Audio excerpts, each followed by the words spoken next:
starting in 5 seconds. Madam, you are aware that when this life business was nationalized in the year 1956, great expectations and great hopes were entertained by all members of parliament. In the statement of objects and reasons relating to that measure, the finance minister stated that nationalization was necessary and even imperative to achieve the broad objective of increasing insurance business, to take it to larger areas including the rural areas, and to give greater returns to policyholders. We have to see, after these few years of the working of this organization, how far we have achieved these great objectives. In the past also, we may remember that many criticisms have been made in regard to the working of this organization. Even the estimates committee has gone into this question and examined in detail the various aspects of the working of this organization. That committee has made certain recommendations. Those recommendations are very important and I will advert to them shortly. Before I deal with them, I wish to make one point clear. In spite of the various criticisms and in spite of the various comments made in the House, in the press, and also through various organizations, the working of this organization has not been improved very much. The report which we are discussing today relates to the year 2006. Obviously, it is a very old document and a discussion on this report at this hour perhaps is too late. Nevertheless, our discussion is important if we keep in view some of the fundamental problems that are facing this organization. This report was submitted in November 2011, that is to say, some 55 years after the period of the working of this organization. I do not know why there should be such inordinate delay in submitting reports. The report, madam, deals with various aspects. It does not bring out many things which ought to be properly brought out in a report of this kind.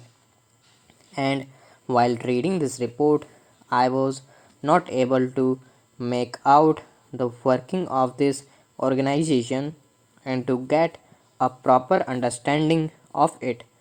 For that purpose, I have to depend upon other reports and other opinions expressed by various organizations in this country, and thereby I have to gather information. That is why I have to suggest that the report should be comprehensive. I would refer to some of the important problems confronting this organization. The most important among them, in my opinion, is the organizational startup setup. You remember when this matter came up for discussion in both houses of parliament at the time of the nationalization of this life business, suggestions were made by certain members. I was participating in the other house in the debate then, and I suggested that one corporation would not be better, and it is desirable to have more than one organization, to have more than one corporation. I suggested this, and a good many members of my party made this suggestion because they thought that there should be some sort of comparative standards to measure the efficiency and performance of this organization. Without such comparative standards to measure the efficiency and the work of this organization, it would be difficult to judge either the efficiency of the organization or the improvement or progress made by the organization. Therefore, we suggested that there should be more than one corporation, perhaps there should be three or four. Now, after the experience gained, the estimates committee has come to this conclusion that this is a huge monolithic organization whose task has been increasing all the time, and that it has not been possible for this organization to fulfill all the expectations and all the tasks and all the requirements that are expected to be fulfilled by this organization. And so the estimates committee has suggested a radical change, a revolutionary departure with regard to the organizational setup. They have advisedly pointed out two alternatives.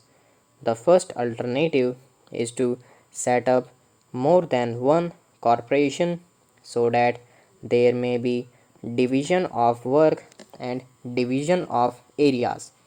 There may also be healthy competition between the corporations so that the country and the people may know which corporation is doing better and which is not doing better. The other alternative they have suggested is that there should be one organization which a federal structure with semi-zonal units functioning.